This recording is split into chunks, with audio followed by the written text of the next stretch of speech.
Viridian Therapeutics, because the stock was up 17%, 20%, 25%, just exploding to the upside. This biotech company, big win in thyroid eye disease, a condition that causes eyes to swell. You can imagine that that's not terribly attractive and perhaps potentially pretty dangerous.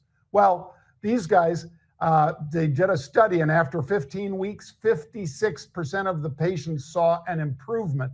That's pretty amazing. And that's pretty amazing about the stock as well, because if you see a big stock like this one moving 26, 27%, that's pretty amazing, Pete.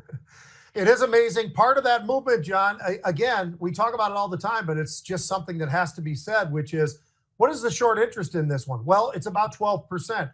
I think those guys are feeling a pretty ugly squeeze today because of these numbers that they were able to put up. As you said, 56% improvement.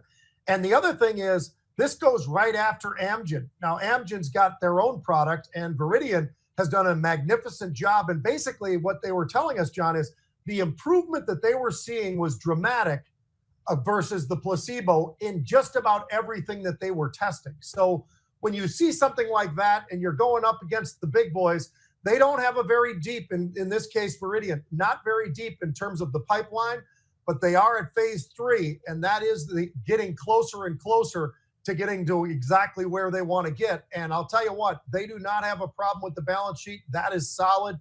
They do have some burn like anybody would, but this is a name that I think people need to keep track of, because if things go well and they get past the next level, this is a stock that I think could break through that 52-week high that I think is right around 27. It gets through there, it could get up a lot higher than that, because this is a really important drug. It is. You can imagine, folks, if your eyes were swelling, how that would make you feel and how it would make you look. Yep. So pretty important stuff from Viridian.